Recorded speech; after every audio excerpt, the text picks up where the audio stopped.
Le mercredi 23 mars 2022, une délégation des acteurs publics du secteur de l'électricité, comprenant les directeurs généraux de l'énergie, de Côte d'Ivoire Énergie et de la CIE, a visité le Car Power Ship suite à la signature le 24 janvier dernier d'une convention de fourniture des services de location et d'exploitation d'une unité flottante de production d'électricité de 200 MW entre l'État de Côte d'Ivoire et la société Car Power.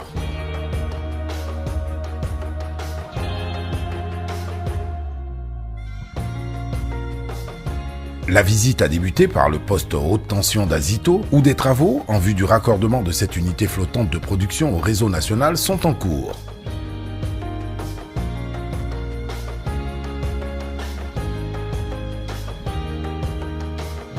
Puis le cap a été mis sur le navire, où la délégation est allée s'imprégner des caractéristiques techniques de cette centrale flottante qui vient renforcer et sécuriser l'approvisionnement en électricité de notre pays.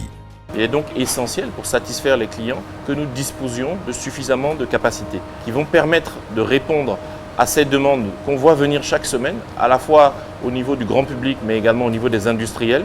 Donc que nous serons au rendez-vous de leurs besoins. Les Ivoiriens pourront bénéficier de cette puissance additionnelle. En plus des grands projets énergétiques structurants réalisés, dont l'objectif est d'augmenter la capacité de production, d'accroître l'accès et d'améliorer la qualité de la fourniture de l'énergie électrique, l'unité flottante de production d'électricité constitue une solution alternative d'appoint et innovante qui permet à la Côte d'Ivoire de faire face à la forte demande électrique pour satisfaire les besoins domestiques des industries et des pays frères de la sous-région. Car Power qui rentrera en exploitation, on aura également cette phase 4 d'Azito qui rentrera en exploitation.